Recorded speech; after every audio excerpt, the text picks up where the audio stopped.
Well, yeah, like for mine.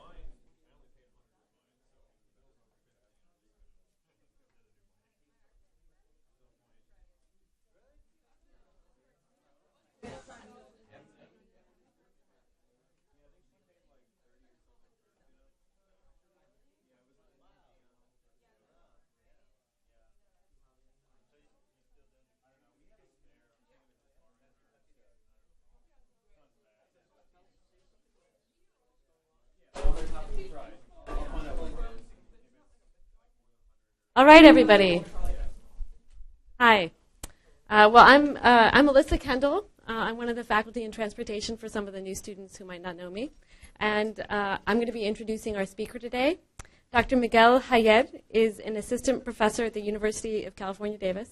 And he brings to his research strong theoretical foundations and practical experience in industrial and transportation engineering.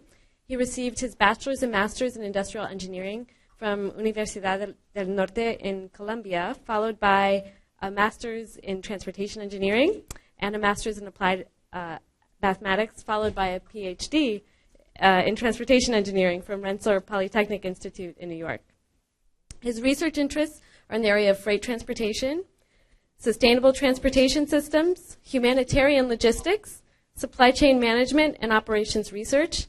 And I know I speak for all of the transportation faculty and research community here at Davis to say that we are very, very pleased to have Miguel join our team.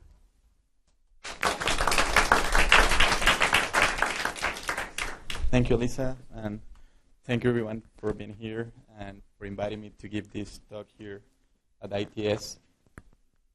And give me a second. Clear? Okay, well, today I have the pleasure to tell you a little bit about some research we are just concluding about different policies and different sustainable alternatives to improve the urban freight system. This involves both private and public sector type of initiative policies. So that's going to be the main topic today. First, I want to acknowledge the team, the research team at RPI. It was led by Professor Jose Holguin Veras and my other colleagues, Professor Carl Wan, Carlos Gonzalez, Ivan Sanchez, Johanna Maya, and Jeffrey Wojtowicz. This work was also conducted with the help of Michael Brown from the University of Westminster, CDM Smith, and New York City Department of Transportation. And the project is funded by the National Cooperative Freight Research Program, and you can find information on project number 38. Well, what is the urban freight system? You may not know what is it, but you are a beneficiary of the urban freight system. Everything you own, everything you eat, everything you wear was brought to you by the urban freight system. In essence, every time you make a financial transaction to pay for a service or a product, it has to translate into a freight movement, and that is the freight system. So in essence, the freight system is the economy in motion. Every time you hamper the system, you are making the system or the economy, especially for urban areas, worse. So you can see some of the magnitude of the system. If you take any city and you block any entry, and then you count or quantify all the flows coming in, you'll find that for every single person living in the city, you need daily about from 30 to 45 kilograms of products. It could include water for drinking or water for manufacturing, water for washing, food, clothing, anything that the manufacturing system in the urban area needs. But we are talking about huge quantities of product flowing into a city every single day. And in terms of employment, about 1 in 10 employees in an urban area are related to the freight system or the transportation system. And it can translate about 5 to 10% of the GDP. The system is very important.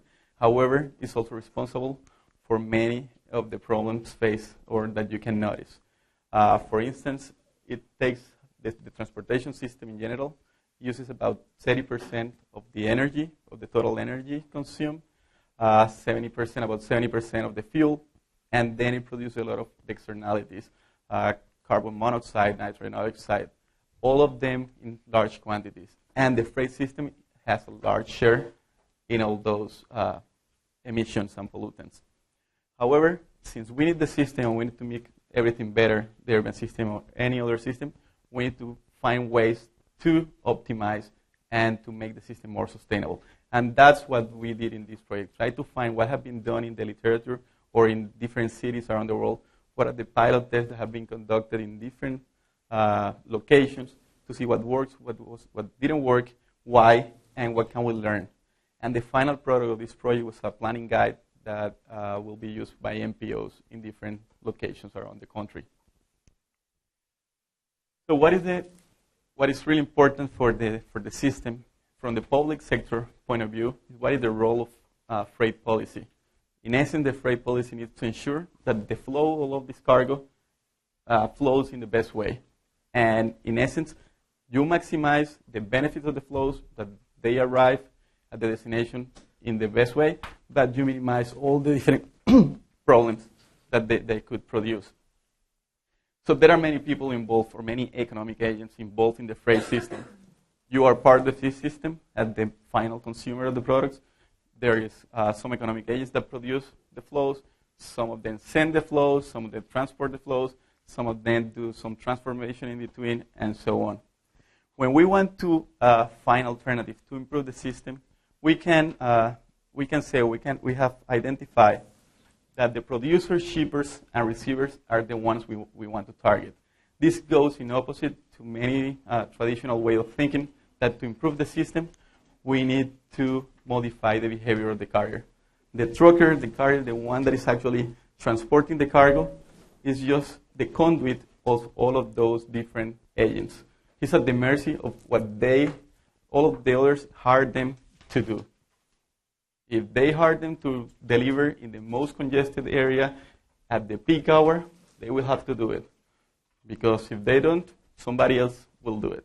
So if we want to improve the system, those are not the best ones we need to focus on. We need to modify the behavior on the producers and the receivers of the cargo.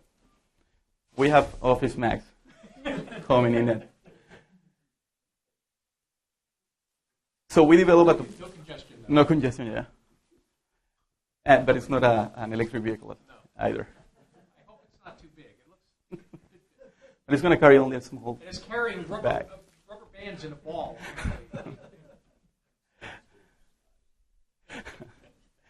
Well, what we did, since there are many alternatives out there, we tried to develop a typology of this alternative.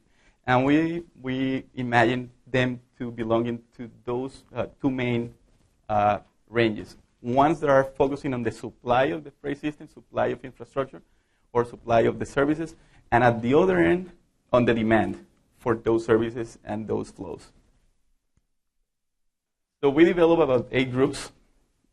The first one will be in terms of infrastructure management. What can we do in terms of infrastructure to improve the system? Then the next one that is really important in terms of parking, loading and unloading areas. Then vehicle-related strategies that you will feel more connected to that one. Traffic management, pricing, incentive, and taxation, logistical management, and freight demand and land use management. And to tie all of this, it's something, a category that we call stakeholder engagement. Who needs to be involved in the decision of implementing or designing any of these or a combination of all of these initiatives? Well, what do we want with infrastructure management?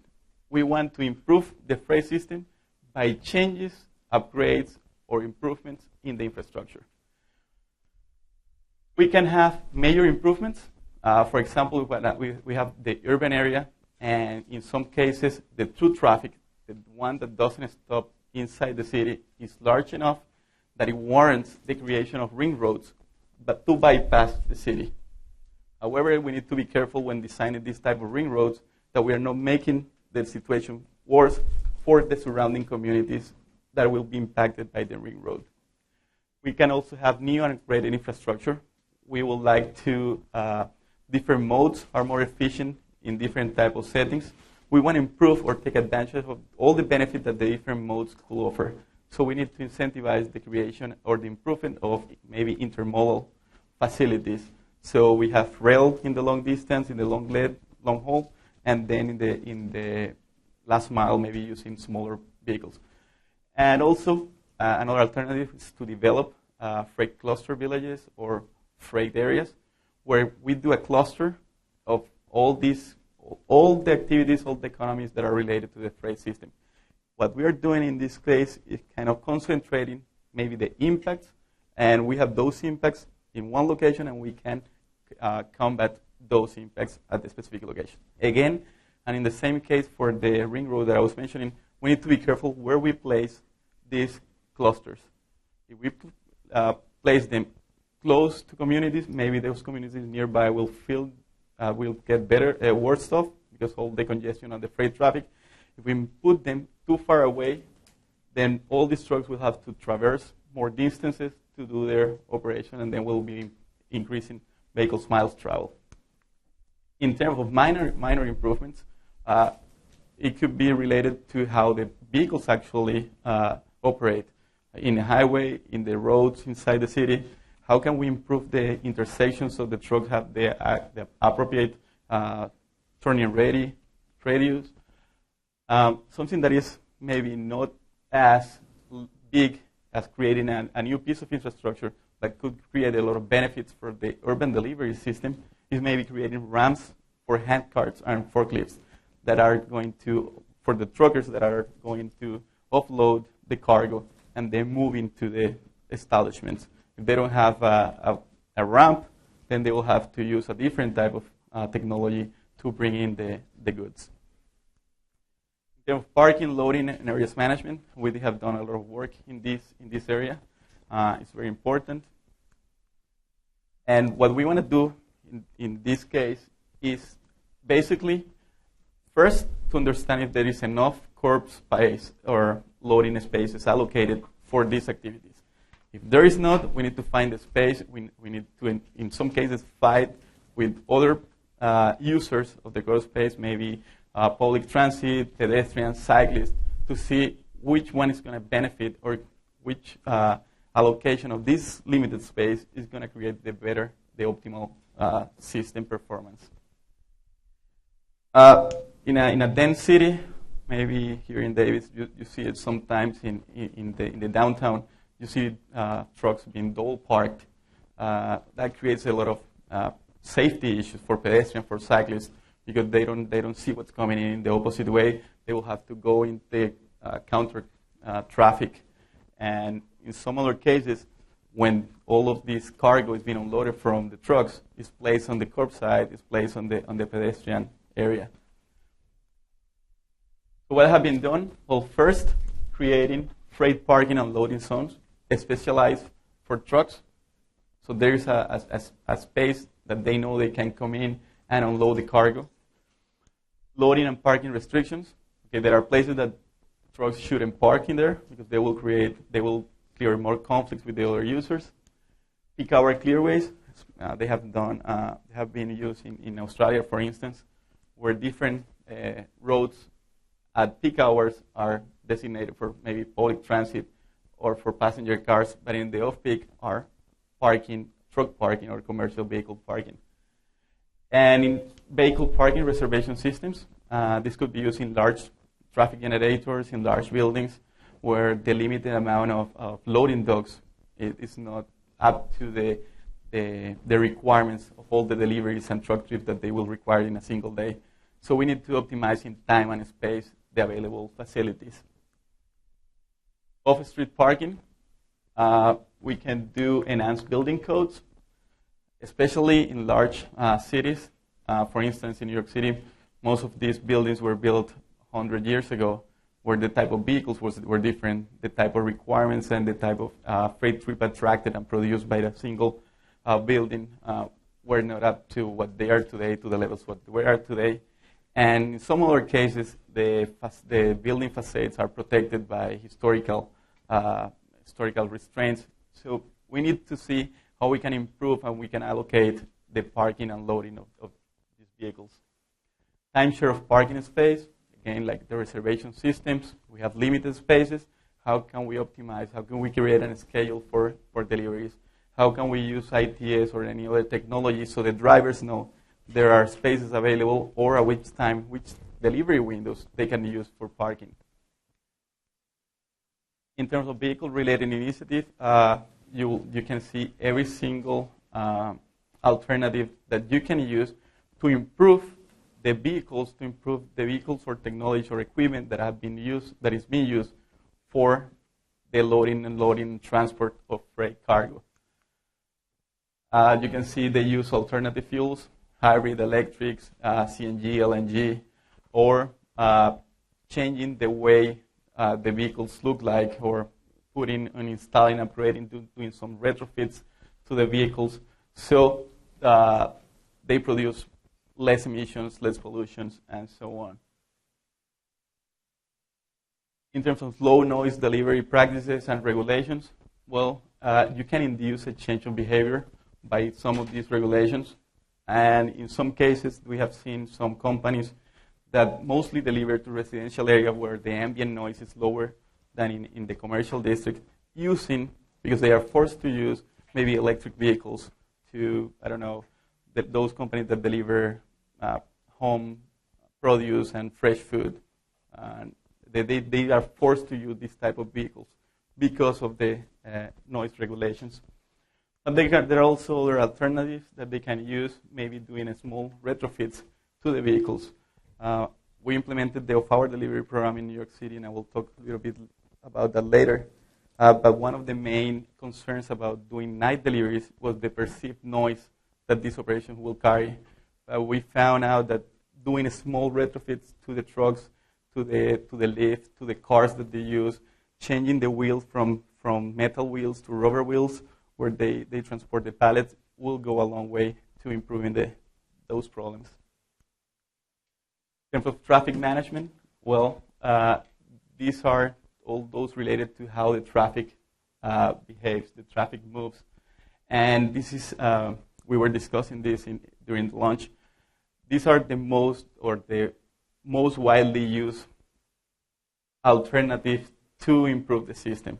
Okay, we know that the freight system produces a lot of noise, produces a lot of congestion, produces a lot of emissions. Okay, we hate trucks. The first thing we do, okay, we don't want trucks. Let's ban trucks. Let's control the access or restrict the access of the truck. So we went in and we analyzed the different restrictions and different options to do access control and what could be the impacts of these restrictions in the system. So in terms of access and vehicle-related restrictions, there are some instances where some restrictions have been made depending on the size, the weight of the vehicle, the type of commodity, or the engine type. And there are some different deviations from all these restrictions. In some cases, no trucks larger than 3.5 tons are allowed in a specific target area of the city. What's the problem with that? Well, since people or since the truckers are forced to deliver at those locations, they will have to find alternative ways to use it, to deliver. If they are delivering 7 tons of material to one specific location, instead of one truck, the large truck of 7 tons, they will have to use 2 or more smaller trucks, creating more pollution, more traffic, more negative externalities. The load factor. This was very popular in Europe for a short period of time. What was the idea? Well, we see that the load factors in trucks in urban areas are very low, between 30 to 50%. So, okay, let's say for the CBD or Central Business District, we're only allowing trucks of 80% capacity or less. That sounds really good in theory, but the problem is that a truck that is coming from the outside of the city is not going directly to the CBD. It's doing stops in the middle. So it may have been fully optimized, fully truckload when it left the facility, the warehouse, but by the time it reaches the target area, it's going to be only like 40, 30% loading factor.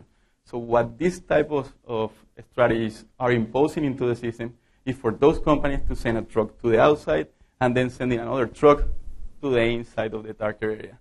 You may see some benefits inside the target area because you are minimizing the truck traffic, but then you're making things worse on the surroundings. There will be more more BMTs and more pollution emitted. All of these alternatives are not well received by the carriers. You see, this type of alternative or this type of strategies are imposed into the truckers. We're not doing anything into the ones that are making the actual decision on when and where the traffic is being made. Access and vehicle restrictions, those include the ones I was mentioning, vehicle size and weight, truck routes. There are two types of truck routes. Those that are mandatory and advisory. When you make them mandatory, you may be making things better for some parts, but then you are imposing an extra challenge to those truck drivers because they need to deviate from the truck routes to make the final leg of the delivery. Engine-related restrictions, well, some of them are also already being used, and they have fostered the improvement of the standards of the type of vehicles being used in different locations. Standard Euro 4, Euro 5, Euro 6, so there are some benefit in this type of alternatives. Low emission zones, these are places where you want to protect or are emission sensitive. So what you do, you only let type of vehicles that are in between the ranges acceptable in those low emission zones. They are quite popular in Europe and especially in England. And the load factors was the one I was just mentioning. Time access restrictions. This doesn't make a restriction in the type of vehicle or the engine, but when the deliveries can be made. Again, you will say, let's take out all the trucks during the peak hours, let's take out the trucks maybe during the day, or let's take out all the trucks during the night because they make too much noise. Well, what are the impacts on all these restrictions?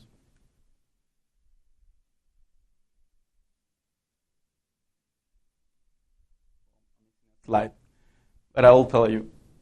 According to our analysis, let's divide the 3 time access restrictions in 3. Ones that ban deliveries or operations during the day, those that ban them during the night, and those ones that impose time windows. Okay, let's take the first one. Let's ban deliveries during the night. Only deliveries can be done maybe from 6 a.m. to 11 p.m. If you do that, you are moving those deliveries that are actually occurring during the night, that is usually, if you have not done anything else, between 5 to 7% of all the truck trips are occurring already during the night. You are moving them during the day. You are forcing the system to have more traffic where it's already congested.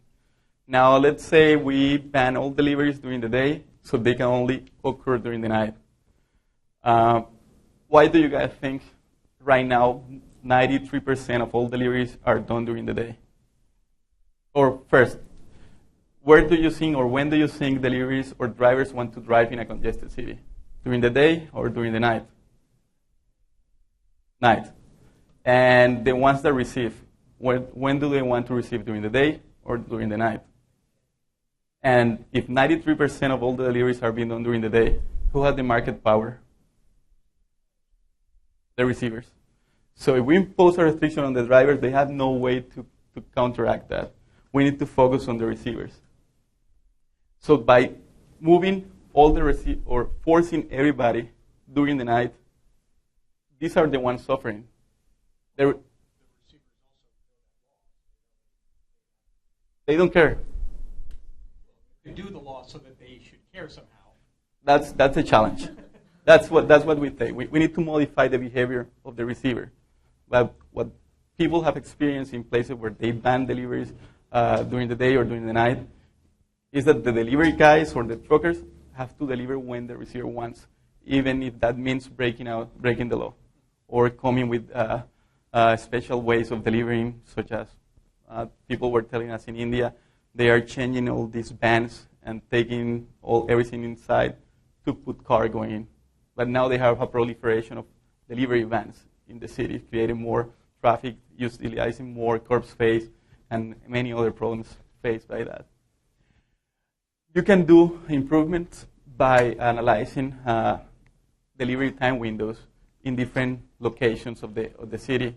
However, those need to be coordinated, so you don't have instances where in the downtown of Davis, you can deliver between 8 a.m. and 10 a.m., and then in North Davis, you can deliver from 2 p.m. and 6 p.m. But there is Central Davis that you cannot deliver only at night. So those truckers that went to downtown Davis, that are doing the right thing, but then they need to deliver in North Davis at 2 p.m., they have a space where they cannot move. So there are issues if we don't plan in different jurisdictions. Traffic control and lane management is more operational. There's a lot of experiences in the passenger transport in this case, how to improve the occupancy of vehicles, how to allocate different priorities. You have some lanes that are only for buses, but you can also have emergency vehicles using those lanes. Well, the same can apply for the freight industry. We need to match, for example, if we are going to allocate a bus lane for commercial deliveries, well, we need to take into consideration that pickup deliveries or pickup operation can occur in the middle of the street. So those are the things that we need to consider. We're not just taking things that we learn from one realm of the transportation system and applying directly to the other, because the requirements and the operational patterns are completely different.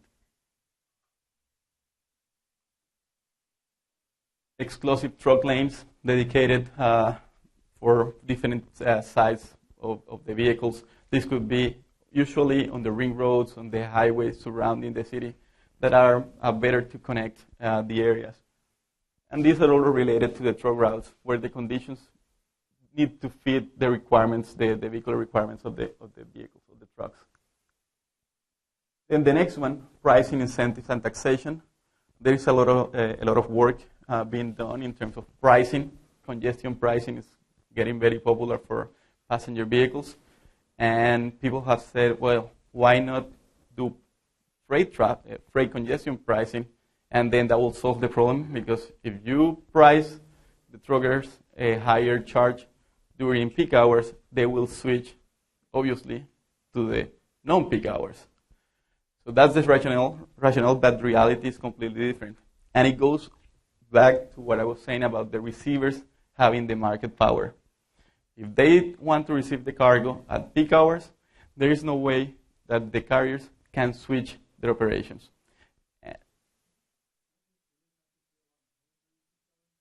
No. The analysis being conducted, that were conducted in New York after the Port Authority of New York and New Jersey did a pilot test of switching the cost of the tolls depending on the truck traffic on the peak hour and off-peak hours, and the same results were found in England. Is that about only 9% of all the truckers were able to pass on the extra cost to the receivers. The other had to absorb the cost. They don't have the power. And this is there are many truckers out there, and if one goes out of business, there are no barriers of entry for another one coming in. So there is a lot of rotation in the trucking industry. They don't have the power to absorb or to pass on and say to the receiver, I will charge you more because I'm getting charged a toll higher. The toll in these cases will become a fixed cost of the tour delivery tour. So they will not be able to pass it along. If they're not able to pass it along, the receiver will not receive the signal that the delivery had cheaper and change their behavior.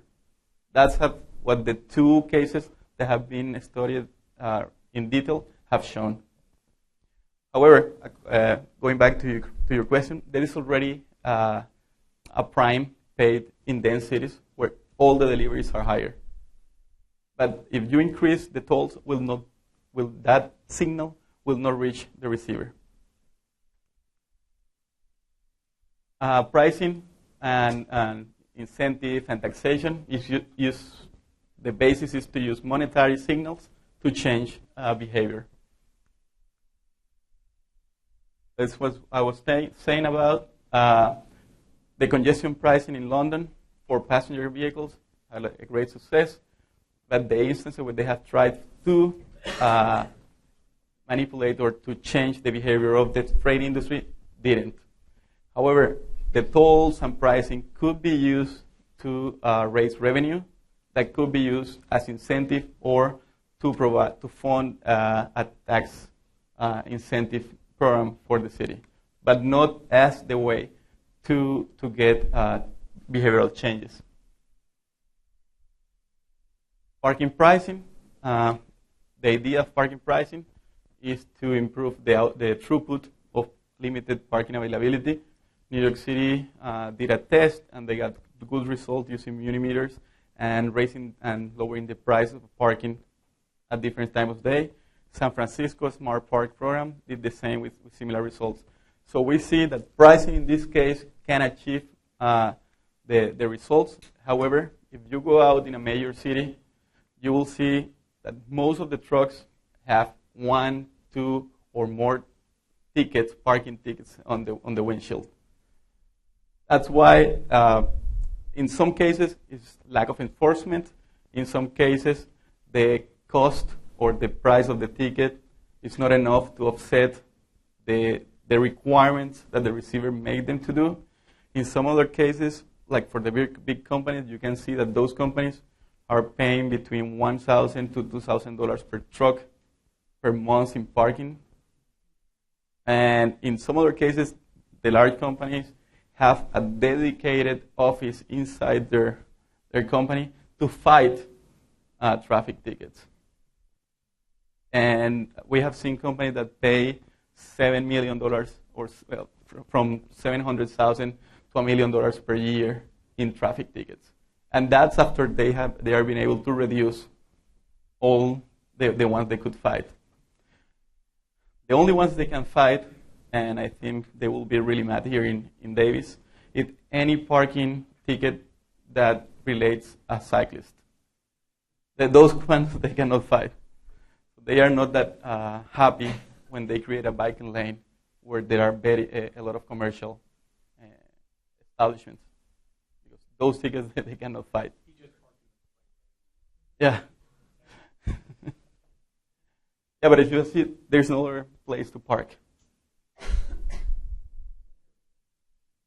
And I did an analysis in New York. You have about 41 zip codes in Manhattan.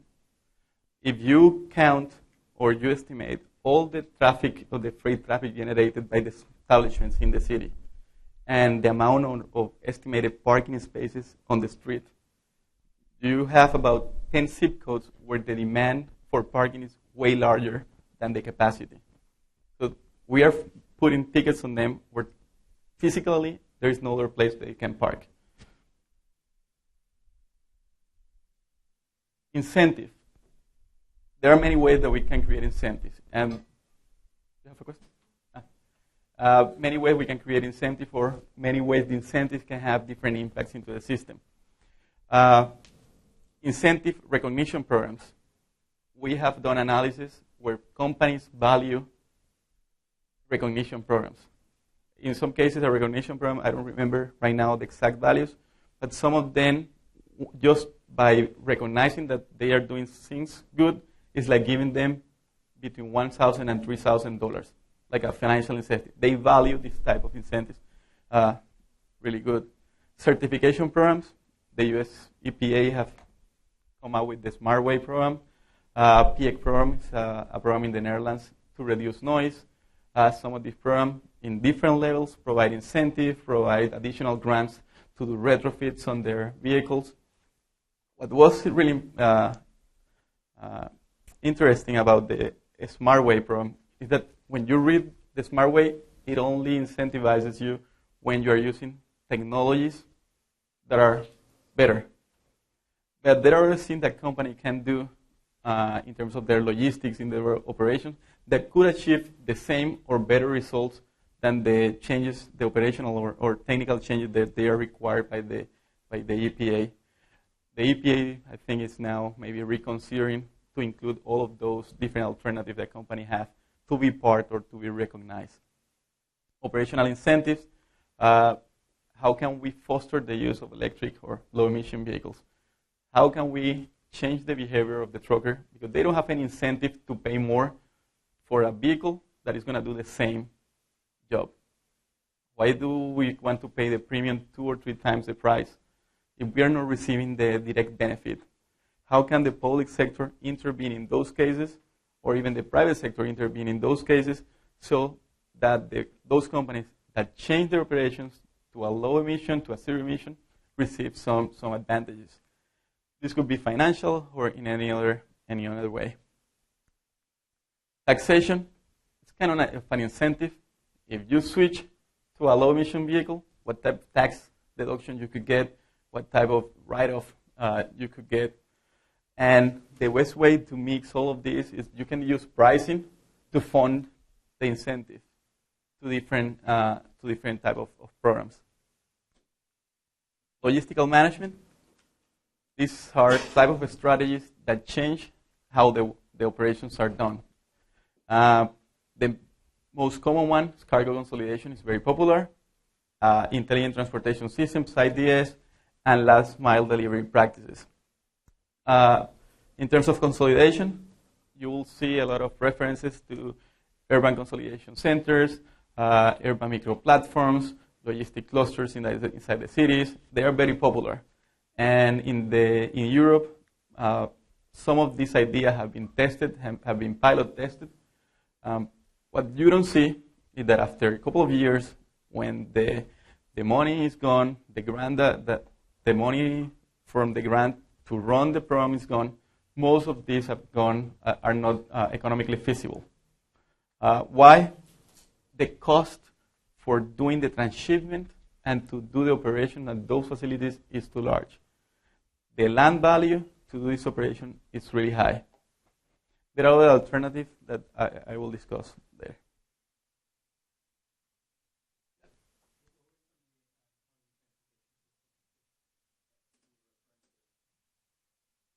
Okay.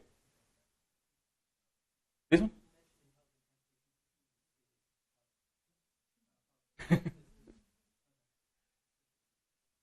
Well, the idea with real ITS is to provide better and more information. Well, not always more, but better information. So drivers and the system can do better decisions. The most typical one will be to provide, especially smaller companies, with routing software or routing training to improve their operations. In some cases, it could be a widespread program, or it could be a city. It could be a city program or a dedicated program for different type of industries. In terms of dynamic routing, or allocating or telling them where to go, where not to go, the type of truck they are using, where they can access, if there are truck routes, if there are traffic restraints, if there are locations where they cannot enter. This could be done in a routine basis for the in-city freight system, or it could also help those truckers, those drivers that are coming from abroad that doesn't know the location specifically. But the idea is to have them, to give them most information, or the information they can use to improve the operations. I assume that's pretty widespread now. Trucks have these systems. I mean, starting with Google Maps, but with all that other stuff you mentioned, they must be pretty easily available. Yes and no. The trucking system is very diverse. You have 5% of the trucking companies being large companies, being specialized, and then you have 90% that are small trucker associations or most trucker owners that it's only one trucker.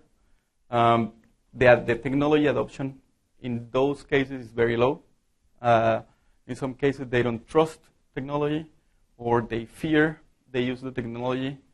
A lot of work was done when Easy Passes and all those tag transporters were starting to be introduced, and they provide a lot of benefit because they didn't have to stop at the toll facilities. So some researchers started analyzing why are they not using, and there are different options, different results for that. And not everybody uses the toll, the routing system, or even a GPS. Some of the drivers they think, and some of them know better than the GPS. They know that at 3 p.m. they cannot use this link because for sure they know it's going to be congested. They know that there is going to be a 53 food container truck backing up from one of those buildings that will block that street for 10 minutes. That they don't trust a GPS knowing that data. So those are the things that we need to be better off. Also, we need to develop more standardized GPS devices. Right now, everybody has its own GPS that sends you to the most scenic, the shorter, the faster route. However, if everybody is using the shorter route, because everybody is using the same GPS, that route is going to be congested. So we need to have any kind of technology that are maybe ad hoc, that they communicate between each other. And we have a better assignment of traffic. Last mile delivery practices, time slotting of pickup and deliveries, especially for large traffic generators, large buildings. Maybe Davis is not the best example for large traffic generators. But for example, in New York City, we identified 80 buildings in Manhattan, 80 large conglomerates of small buildings that produce about 4 to 8% of the total city traffic. The Empire State have more than 500 commercial establishments in one single building. Just even if every one of those establishments or offices receive one delivery per day, we're talking that location attracts 500 truck trips in a single day. So the way we can allocate or we can do improvements could be at the city level or just identify where small efforts can get better benefits. Driver training programs are very important. A lot of fuel can be saved, and there are different programs that teach the drivers how to conduct or how to drive their trucks, how much pressure to put on the gas, how much pressure, how to brake, and that will save between about 10%. That will improve about 10% of the fuel consumption. Driver training programs can also go a long way when you want to mitigate other type of externalities such as noise. Telling them maybe when they are doing deliveries, not shout, they need to turn off the radio, they need to be more careful. Those are the things that we need to focus as well. I also want to say that the truck drivers are, in my opinion, one of the best drivers out there in the road. They are dealing with a big vehicle. They are doing this for a long time. So what we want to focus is in those things that may not be identified as very large. Like they know the rules and they know how to drive the truck.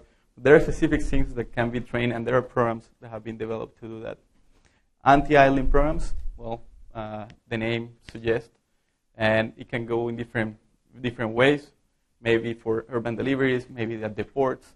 It could be combined with other type of strategies to incentivize the retrofit of the vehicles to change the way maybe the refrigeration unit is working. In some places, some pilot tests, some tests have been done where at the city level, commercial establishments provide energy for the vehicles when they park to plug in the refrigeration unit or any other type of technology. Pick up delivery to alternative locations is, as you can see, GoPost, and at the school you have the Amazon lockers, and there are other alternatives that help or mitigate the traffic flow. If we know that we're going to be in this place, we come here to every day, and we're not going to be home, why make the truck go to your home and maybe do 2 or 3 rounds of going because you are never there?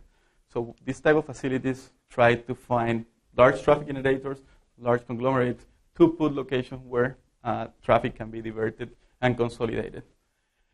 There are advantages for doing this. However, for the magnitude of the freight system, we cannot replace all deliveries for doing this.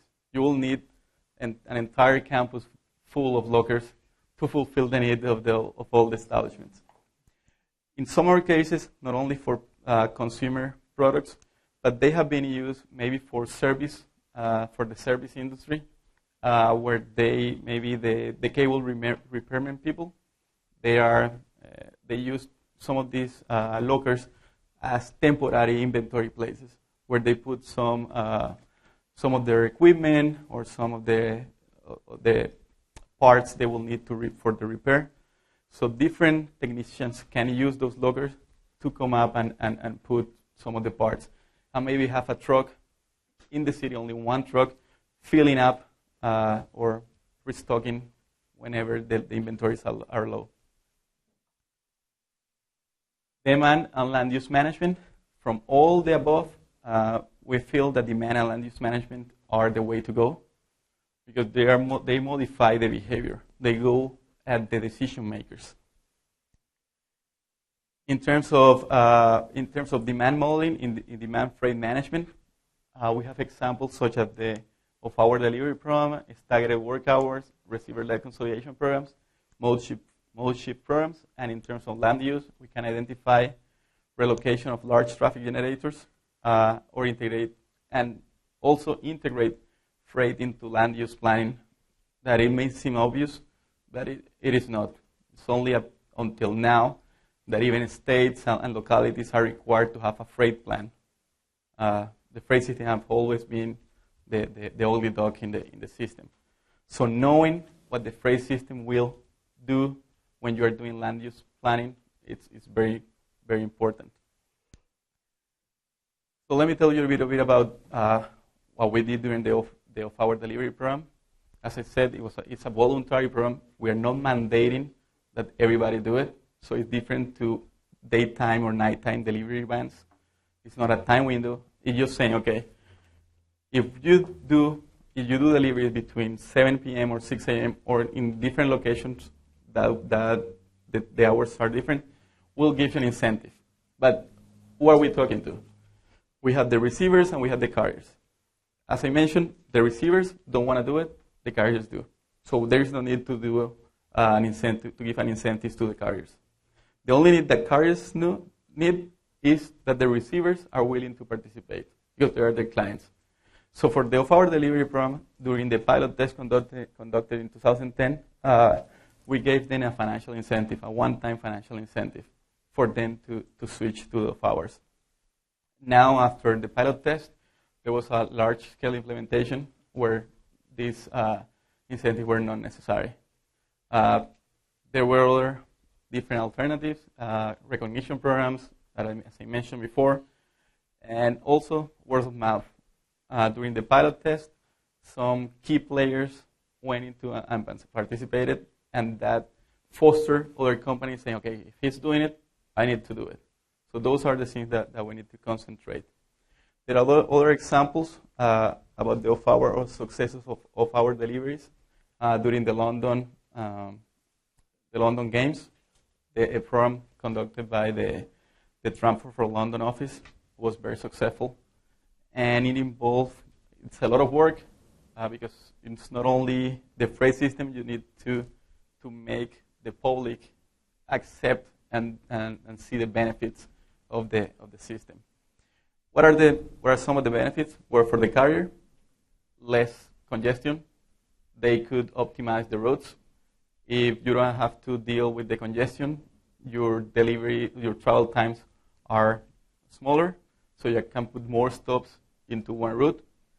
And if you can optimize, you can even reduce your fleet size.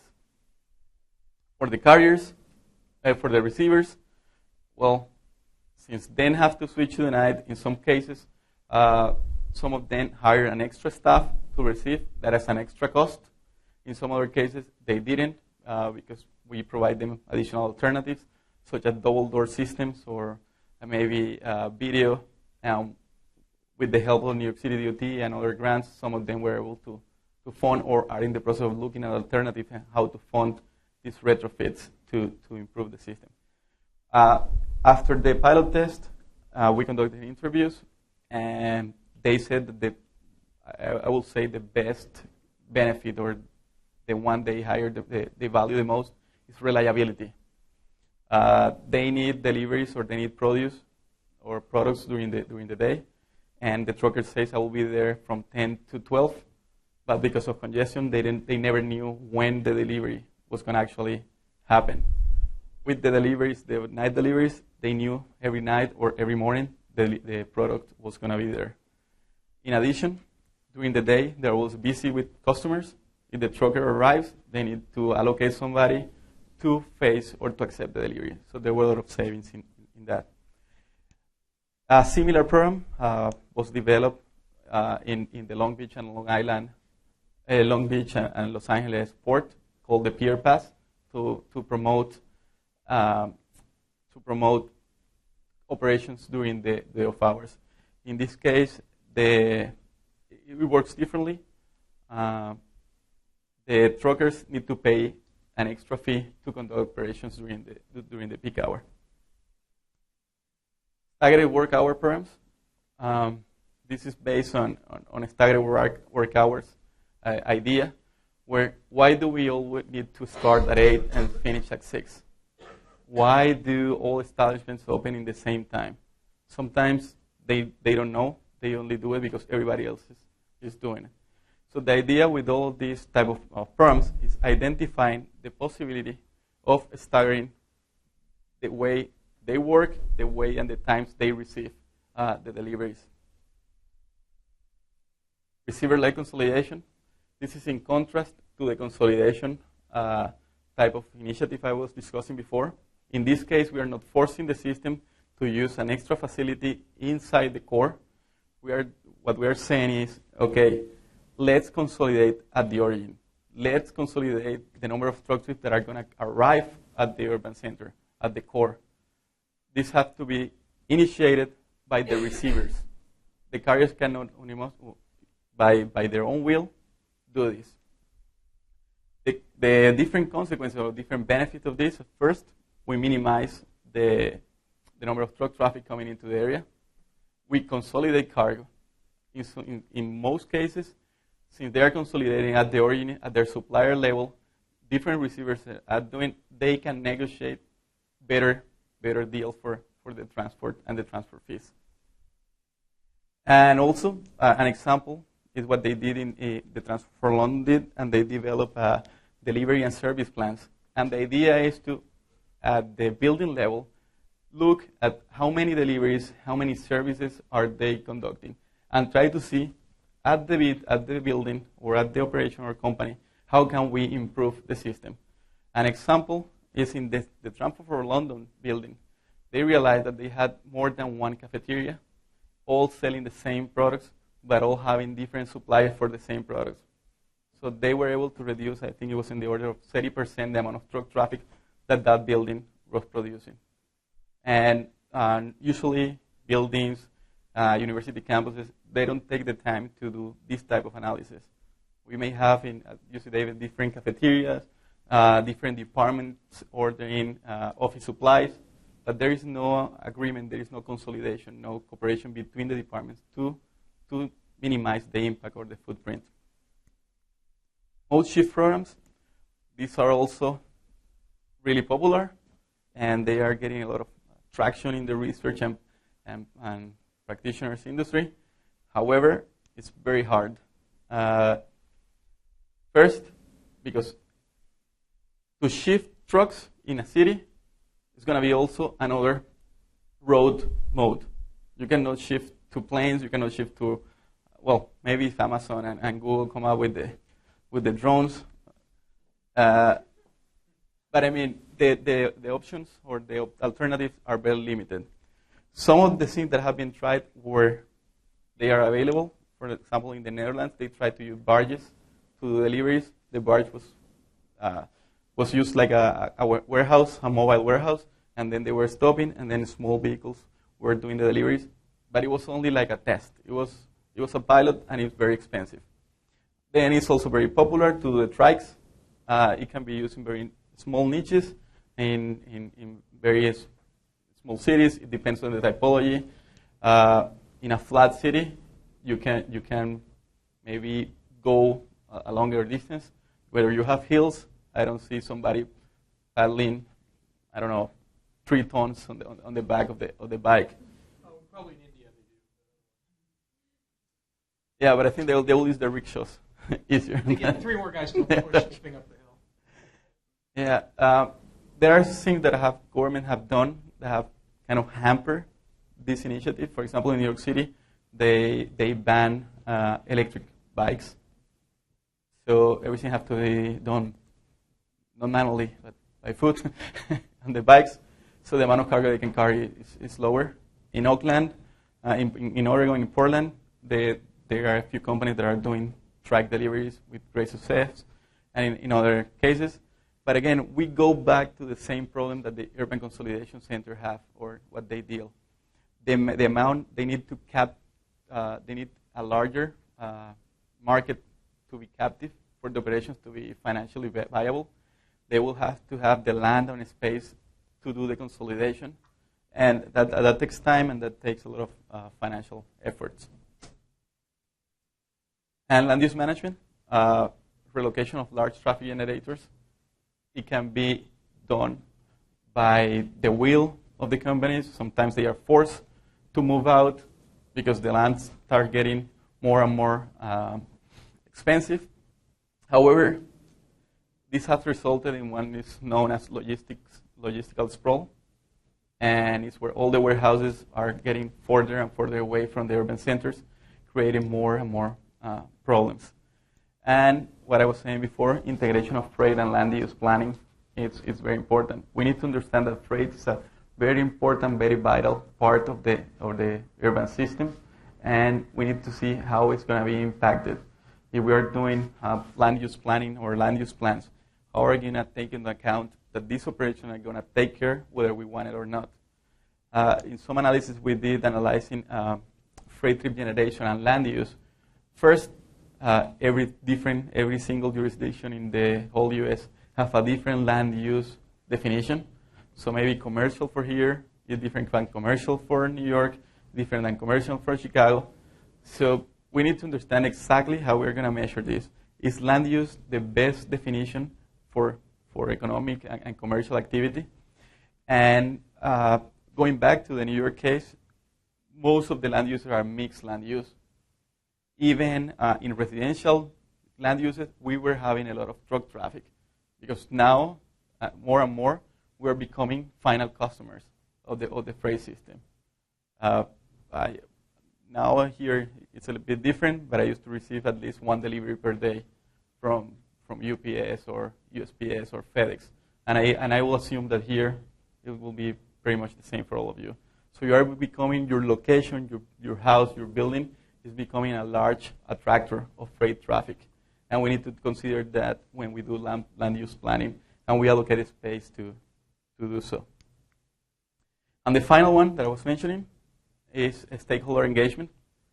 If we want to go in and analyze the impact or implement any of the above alternatives, we need to see who's going to be involved, who we need to make part of the table, whose benefit and cost we need to analyze to see if it's viable or not. If you only pay attention about the cost or benefit for the trucker, then we'll have the opposition of the receivers and the suppliers, and more importantly, for the community. So what have been done that have produced good results, especially for the public sector point of view? First, we need to designate a freight person at the city level. You will see that not many MPOs, not many Department of Transportation in cities or at the regional level have a freight office. They know freight is important and freight may be part of what they do, but there's no single operation dealing with freight.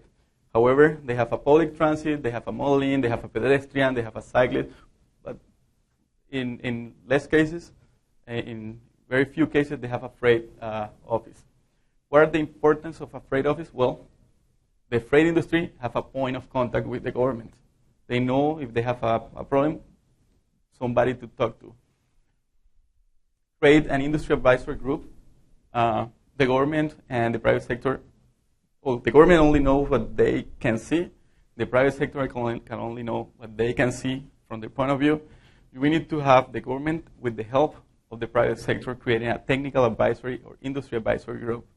So anything that the government plans to do can socialize and can know the impacts from the private sector. We need to educate elected officials. As I mentioned, freight is kind of a small community, so we need to do our work. Create a technical advisory committee.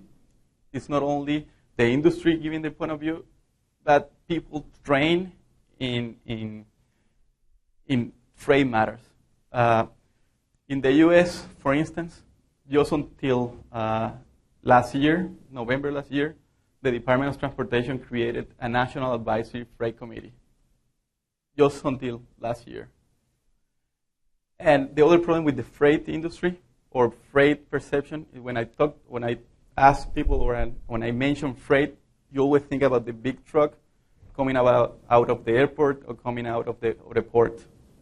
But the main part of the freight problems are created at the urban level by the small trucks. All those deliveries that have been made. In New York, the Port of New York and New Jersey, the airports produce in average about 14,000 truck trips in a day. Eating and drinking establishments in Manhattan produce about 20 to 30,000 truck trips per day.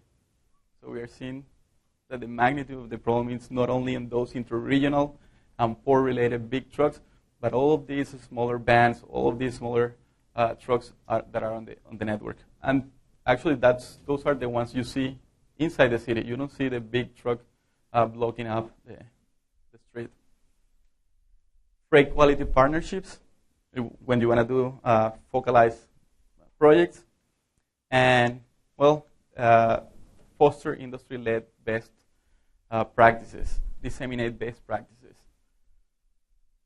One thing that we need to be maybe better off or finding a way to do it, when we conduct a pilot test, in some cases, we are very successful at the beginning, and then we publish a lot of papers and a lot of reports about the benefits, but maybe 4 years into the project goes kaboom, but nobody likes to report that. Or we don't have the incentive to report that everything went bad at the end. What happens? People doing research or governments trying to come up with alternatives, they start looking into the literature and they find, oh, this is my magic bullet, but they didn't know that after a couple of years, that wasn't the best. So we are making the same mistakes over and over again. So maybe doing that type of retrospective analysis will be beneficial. And just to conclude, there is no single bullet. The recommendation is to do a combination of different alternatives to find what are the problems that we need to face is the congestion, safety, emissions. Try to find the most appropriate alternative that focuses on that specific, and then go through the planning process and do it in a good way. And that concludes my talk.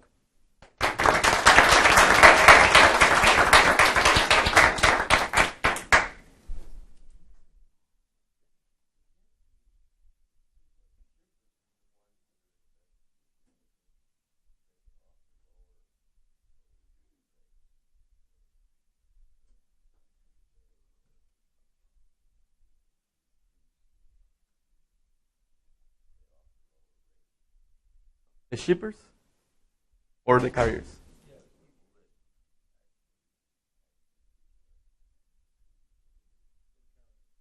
The carriers. The carriers. They don't have the power. Like some of them are pretty big, though. But for urban areas or for intra-urban? Not for urban. For urban areas, it's a very atomized industry. It could be a company with only one delivery doing. And what about UPS?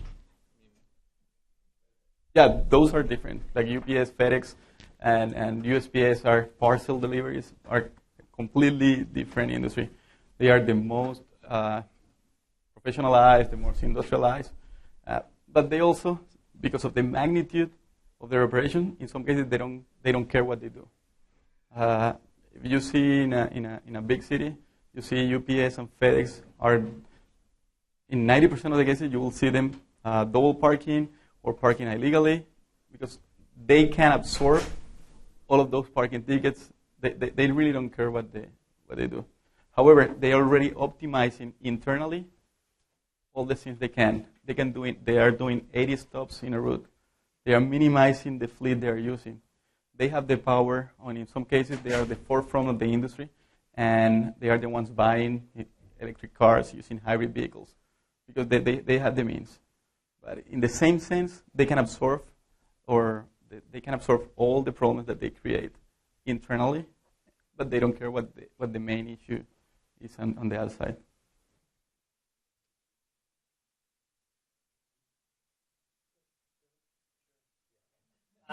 So you talked a lot about this trade-off between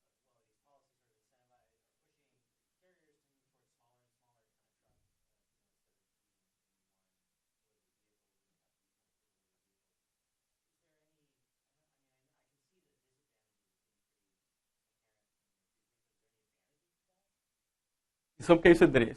The question is about why, if there are any advantages or disadvantages of policies that foster the use of smaller vehicles instead of the large one. I'm repeating for the break webcast. Oh, yeah. In some cases, there are. You have old historical districts where you don't want a big truck coming in. You have other maybe low emission zones or other sensitive zones where you want to minimize the impact of the large trucks. But overall, the trucking industry is a clever and intelligent industry, and they are using the right equipment for the right location.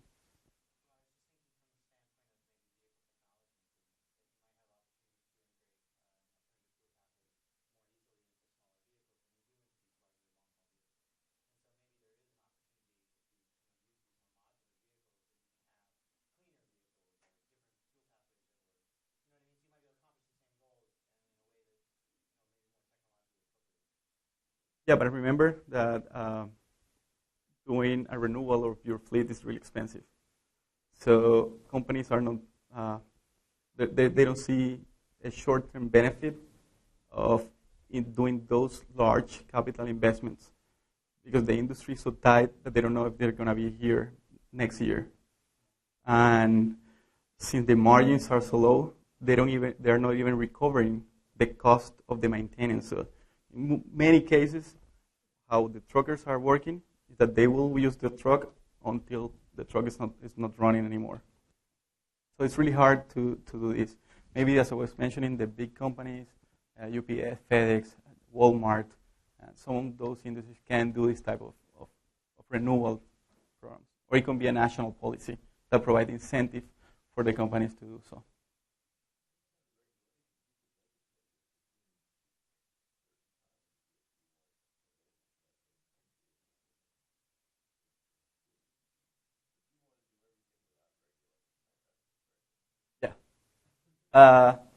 Well, not every time.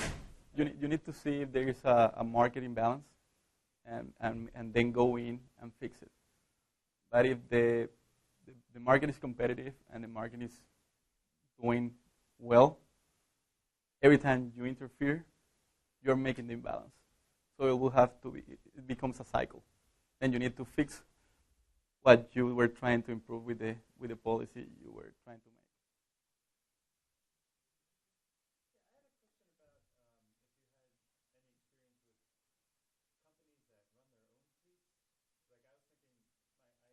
Construction in New York City, and my construction company, their staging grounds are in New Jersey, so we probably have a dozen trucks on the road at any given time moving to various jobs. And I don't remember thinking about tolls or anything. Like, are there any programs that would encourage a company like that to change the way that they deliver? If they're running their own trucks, they're paying their drivers. Is there any way to make them? We didn't take delivery tonight or anything like that. Yeah, there are industries that behave differently than others. Construction industry is one. There are not that many players in the construction industry. Some of them because of the equipment that they need larger and a heavier vehicle with more capacity to loading capacity. In most cases, they need to own their own fleet. Why? Because there are not like public carriers. We divide it between public carriers, those that offer the service to anybody, and private carriers, those that own their own fleets. So for the construction industry, there are not that many public carriers because there are not many customers for them. These companies, they have a little bit of more market, a little bit more power than others. In fact, when they did the analysis of which companies were able to transfer the extra cost of the tolls, construction was one of them. They have more. They can dictate when and how they make the deliveries, but they are the smallest one in an urban area.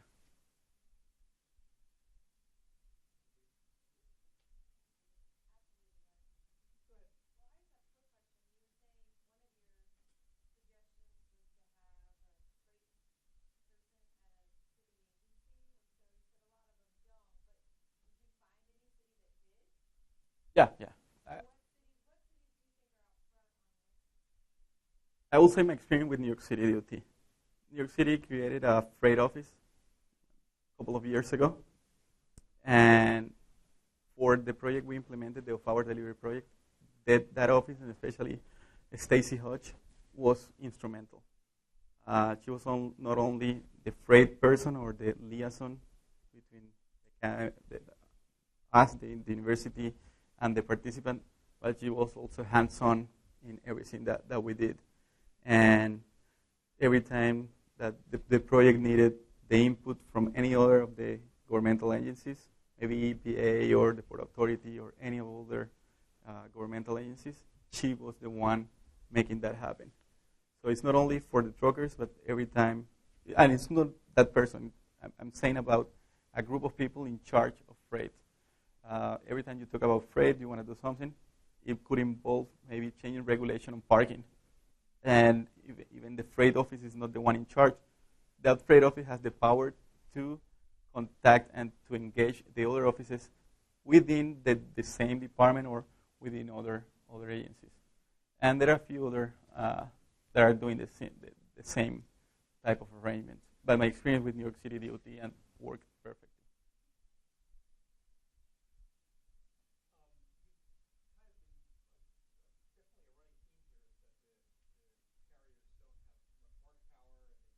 Costs along, and they're always on the edge of going out of business, and life's tough for them.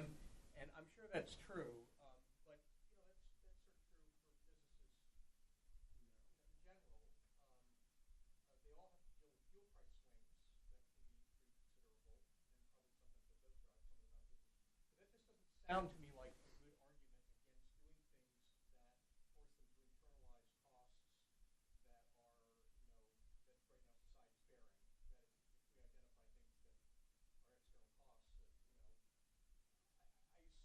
Somehow or other, the stuff's going to get delivered. So if you put taxes on time of day or whatever it is, and it forces some amount of business, maybe there's going to be consolidation in the industry. I mean, that's happened with refining, for example. But I'm a little skeptical of that as an argument against pricing. Well, I can just tell you what the research have been involved with say. And those were the results. They weren't able to pass along the cost, and that made the government to retract the program. Yeah, but I mean, that suggests that if you drove up prices, that stuff's not going to get delivered, and I find that hard to believe. Well, either way, we'll have to do research on that.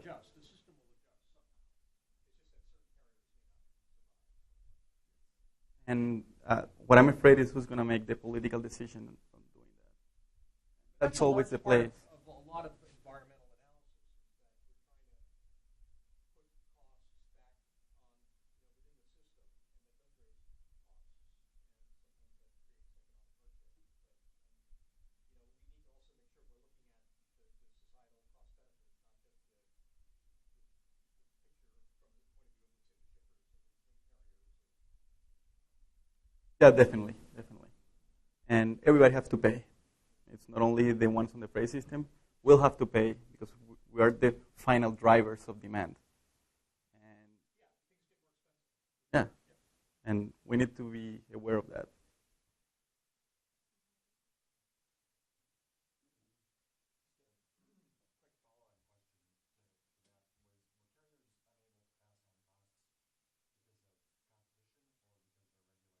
Regulated entities.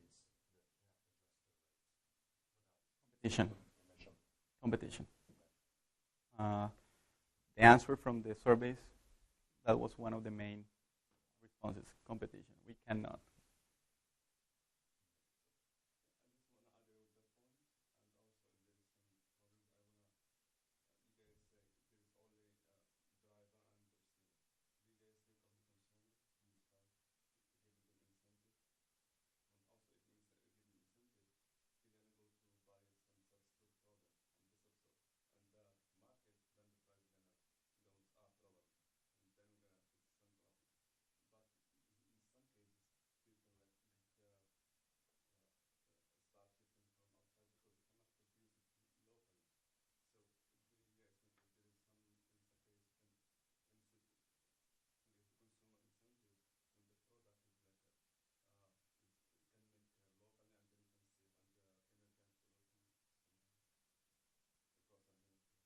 No, from what we have done, we didn't look into that.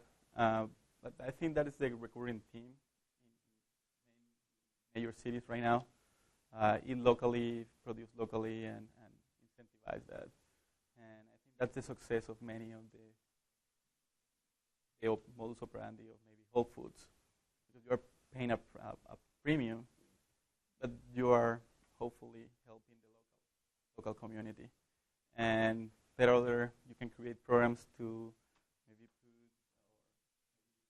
put a recognition program on establishments that are doing that. And then, since there's a recognition program, and people will have the option to choose between maybe two restaurants, one that is participating in the program, one that isn't participating in the program. I'll choose the one participating, even though I'm paying a premium. I don't know if that was kind of what you were saying.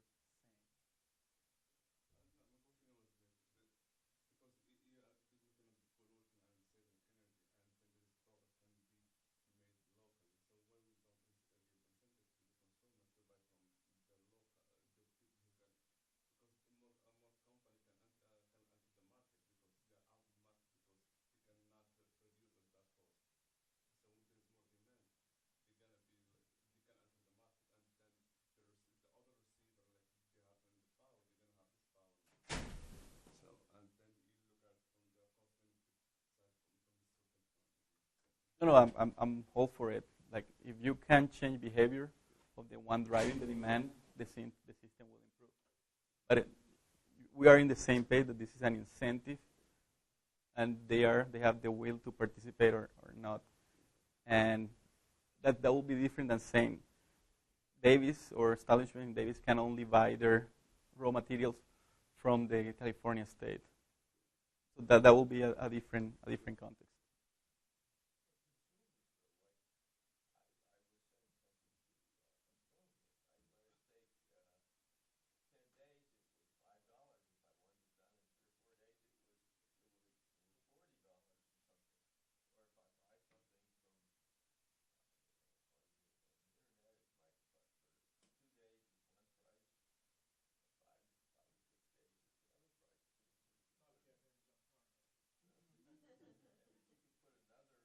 No, but now that you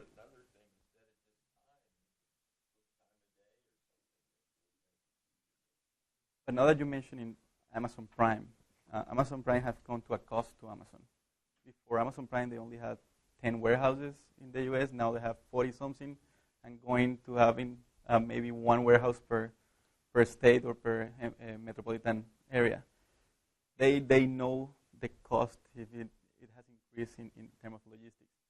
I don't. If you have bought Amazon lately, they also give you an option now that if you can wait for the delivery, they will give you $1 that you can use to buy books or something.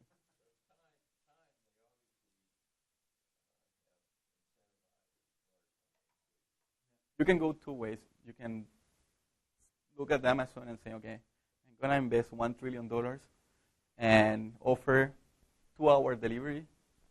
And then when everybody's out of the business, I can go back to 3-month delivery. So it will depend, and the cost they are suffering is very high.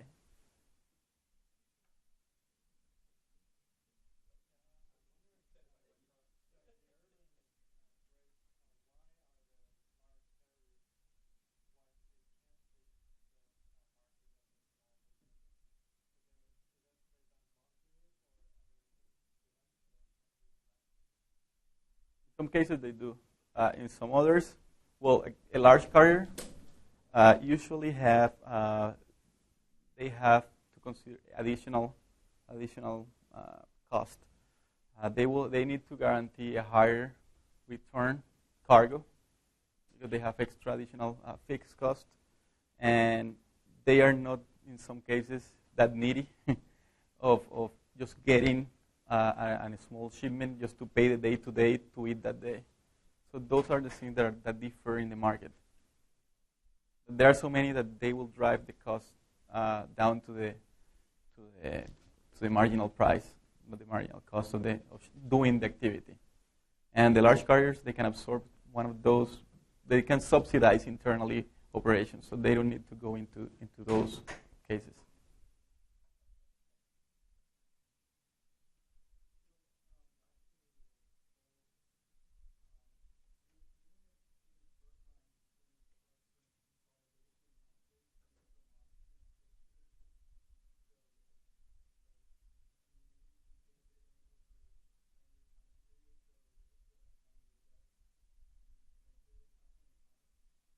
The initial part of the question, please.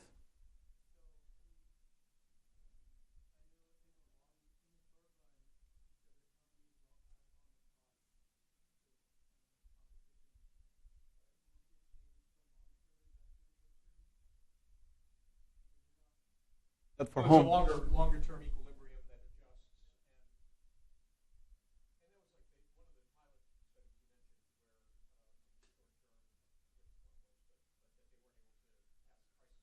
No, in New York. But I would think that over time that happens. Well, every time the tolls increase, the delivery costs increase. But what I was saying is that using delivery or using increased tolls to change the behavior of the receivers won't work, because you are telling the ones that have the less power. So they will have to absorb it until they can no more absorb it. Yeah, but then they have to pass it along. I mean, at some point, either everybody goes out of business and there's no deliveries, or it gets passed along. And it's not going to end up with no deliveries. I mean, eventually, the receivers are going to pay more. Eventually, we don't know when, and we need to analyze what is the economical and social cost of all of those businesses going out of the market. Those are jobs that are being lost.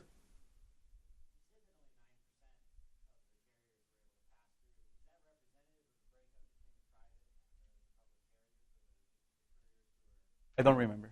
No, I don't remember the percentages.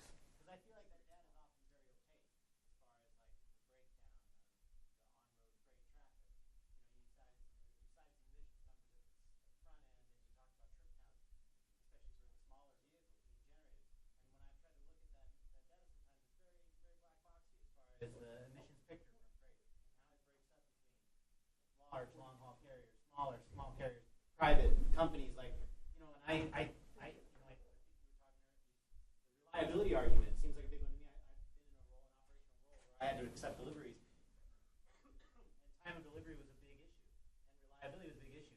And I didn't have. We were very inelastic to accepting the time. We need the product because we have to have business. Yeah. I don't have any elasticity to receiving a product today. I'm sorry. So I understand that, and the reliability argument is very strong. But how do you unpack some of that data and like get some better knowledge about who these players are?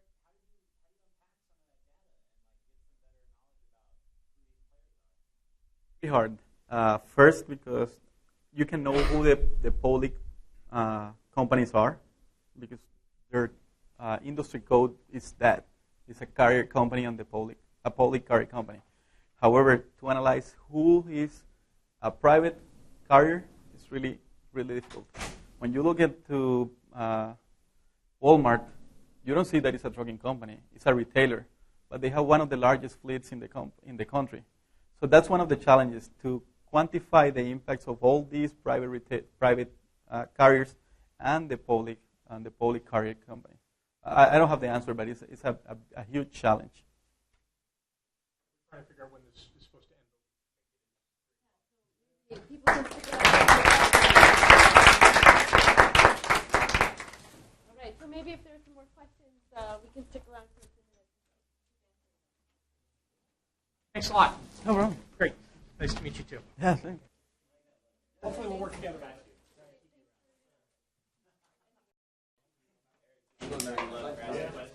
He's like, you're good. Give me dirty love, Brad.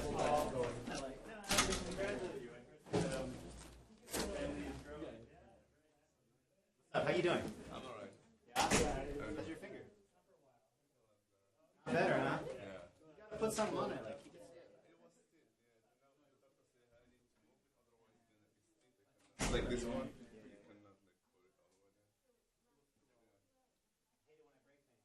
What's up, Brad? How you doing? Hi. Oh, I'll find it. I lose them all the time.